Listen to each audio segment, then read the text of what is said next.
नमस्कार दोस्तों, विनो stenography zone में आपका स्वागत है, जहां पर आपको रोजाना स्टेनो डिक्टेशन दी जाती है। दोस्तों, ये 80 शब्द प्रति मिनट डिक्टेशन रहेगा। एनसीईआरटी डिक्टेशन है और डिक्टेशन को फ्लक्चुएट भी किया जाएगा। दोस्तों, यह जो आपका डिक्टेशन है, ये सभी प्रतियोगी परीक्षाओं के लिए बेनिफिशियल आपके लिए बहुत ज़्यादा रहेगा। और टेलीग्राम में इसका डिक्टेशन और डिक्टेशन की पीडीएफ टेलीग्राम में अपलोड कर दी जाएगी और टेलीग्राम का लिंक जो है डिस्क्रिप्शन में आपको मिल जाएगा। व्हाट्सअप नंबर भी है, तो आप वहाँ से पर्सनली मैसेज भी कर सकते हैं, आपको व्हाट्सएप ग्रुप में भी जोड़ दिया जाएगा। और डिक्टेशन पसंद आता है तो आप इसे सब्सक्राइब करें, लाइक करें, कमेंट करें, शेयर करना तो बिल्कुल भी ना भूलें। चलिए स्टार्ट करते हैं बिना देरी किए। 80 शब्द प्रति मिनट स्टार्ट। सारे गांव में बदलू मुझे सबसे अच्छा आदमी लगता था, क्योंकि वह मुझे सुंदर सुंदर लाख की गोलियां बनाकर देता था। मुझे अपने मामा के गांव जाने का सबसे बड़ा चाव यही था कि जब मैं वहां से लौटता था तो मेरे पास ढेर सारी गोलियां होती, रंग बिरंगी गोलियां जो किसी भी बच्चे का मन मोह ले। वैसे तो मेरे मामा के गांव का होने के कारण मुझे बदलू को बदलू मामा कहना चाहिए था, परंतु मैं उसे बदलू मामा न कहकर बदलू काका कहा करता था। जैसा कि गांव के सभी बच्चे उसे कहा करते थे। बदलू का मकान कुछ ऊंचे पर बना था। मकान के सामने बड़ा सा सहन था, जिसमें एक पुराना नीम का वृक्ष लगा था। उसी के नीचे बैठकर बदलू अपना काम किया करता था। बगल में भट्टी दहकती रहती, जिसमें वह लाख पिघलाया करता। सामने एक लकड़ी की चौखट पड़ी रहती, जिस पर लाख के मुलायम होने पर वह उसे सलाख के समान पतला करके चूड़ी का आकार देता। पास में 4-6 विभिन्न आकार की बेलननुमा मुंगेरियां रखी रहती, जो आगे से कुछ पतली और पीछे से मोटी होती। लाख की चूड़ी का आकार देकर वह उन्हें मुंगेरियों पर चढ़ाकर गोल और चिकना बनाता और तब एक एक कर पूरे हाथ की चूड़ियां बना चुकने के पश्चात वह उन पर रंग करता। बदलू यह कार्य सदा ही एक मचिए पर बैठकर किया करता था, जो बहुत ही पुरानी थी। बगल में ही उसका हुक्का रखा रहता, जिसे वह बीच बीच में पीता रहता। गांव में मेरा दोपहर का समय अधिकतर बदलू के पास बीतता।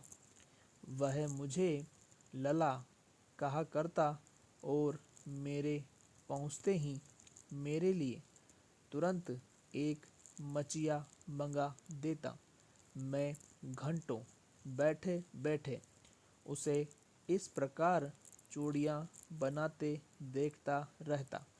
लगभग रोज ही वह 4-6 जोड़े चूड़ियाँ बनाता। पूरा जोड़ा बना लेने पर वह उसे बेलन पर चढ़ाकर कुछ क्षण चुपचाप देखता रहता, मानो वह बेलन न होकर किसी नववधू की कलाई हो। बदलू मनिहार था।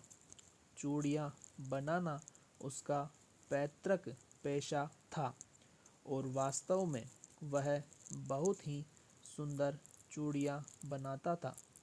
उसकी बनाई हुई चूड़ियों की खपत भी बहुत थी। उस गांव में तो सभी स्त्रियां उसकी बनाई हुई चूड़ियाँ पहनती ही थी। आसपास के गांव के लोग भी उससे चूड़ियाँ ले जाते थे, परंतु वह कभी भी चूड़ियों को पैसों से बेचता न था। उसका अभी तक वस्तु विनिमय का तरीका था और लोग अनाज के बदले उससे चूड़ियाँ ले जाते थे। बदलू स्वभाव से बहुत सीधा था। मैंने कभी भी उसे किसी से झगड़ते नहीं देखा। हाँ, शादी विवाह के अवसरों पर वह अवश्य जिद पकड़ जाता था। जीवन भर चाहे कोई उससे मुफ्त चूड़ियाँ ले जाए, परंतु विवाह के अवसर पर वह सारी कसर निकाल लेता था। आखिर सुहाग के जोड़े का महत्व ही और होता है। मुझे याद है, मेरे मामा के यहाँ किसी लड़की के विवाह पर जरा सी किसी बात पर बिगड़ गया था और फिर उसको मनाने में लोहे लग गए थे। विवाह में इसी जोड़े का मूल्य इतना बढ़ जाता था कि उसके लिए उसकी घरवाली को सारे वस्त्र मिलते, ढेरों अनाज मिलता, उसको अपने लिए पगड़ी मिलती और रुपए जो मिलते सो अलग। यदि संसार में बदलू को किसी बात से चिढ़ थी तो वह थी कांच की चूड़ियों से। यदि किसी भी स्त्री के हाथों में उसे कांच की चूड़ियाँ दिख जाती तो वह अंदर ही अंदर कुढ़ उठता और कभी कभी तो दो चार बातें भी सुना देता। मुझसे तो वह घंटों बातें किया करता। कभी मेरी पढ़ाई के बारे में पूछता, कभी मेरे घर के बारे में और कभी यों ही शहर के जीवन के बारे में। मैं उससे कहता कि शहर में सब कांच की चूड़ियाँ पहनते हैं, तो वह उत्तर देता, शहर की बात और है लला, वहाँ तो सभी कुछ होता है। वहाँ तो औरतें अपने मर्द का हाथ पकड़कर सड़कों पर घूमती भी है और फिर उनकी कलाइयाँ नाजुक होती है न। लाख की चूड़ियाँ पहने तो मौज न आ जाए। कभी कभी बदलू मेरी अच्छी खासी खातिर भी करता। जिन दिनों उसकी गाय के दूध होता, वह सदा मेरे लिए मलाई बचाकर रखता और आम की फसल में तो मैं रोज ही उसके यहाँ से दो चार आम खा आता।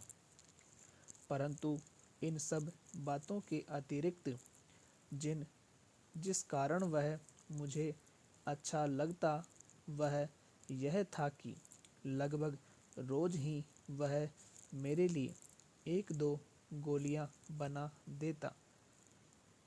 मैं बहुधा हर गर्मी की छुट्टी में अपने मामा के यहाँ चला जाता और एक आध महीने वहाँ रहकर स्कूल खुलने के समय तक वापस आ जाता।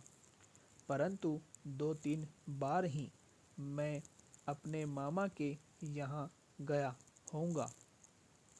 तभी मेरे पिता की एक दूर के शहर में बदली हो गई और एक लंबी अवधि तक मैं अपने मामा के गांव न जा सका। तब लगभग 8-10 वर्षों के बाद जब मैं वहां गया तो इतना बड़ा हो चुका था कि लाख की गोलियों में मेरी रुचि नहीं रह गई थी। समाप्त। दोस्तों 80 शब्द प्रति मिनट था डिक्टेशन वैसे, लेकिन फ्लक्चुएशन की वजह से 85 भी गया है, 90 भी गया है। तो आप इसे बहुत अच्छे से लिखें, हल्के हाथ से लिखें। बहुत प्यारी डिक्टेशन बनाई गई है, तो इसे आप कोशिश करें, निरंतर अभ्यास करते रहें। एक बार ना लिख में आए तो दूसरी बार ज़रूर लिखें। इतना याद रखें कि यह NCERT की डिक्टेशन है, यह नॉर्मल डिक्टेशन नहीं है, NCERT की डिक्टेशन है। तो आप उसे उसी तरीके से, उसी हिसाब से, अपने हिसाब से लिखें। और कोई प्रॉब्लम होती है तो मुझे मैसेज करें, मैं आपकी ज़रूर हेल्प कर पाऊँगा। धन्यवाद। जय हिंद।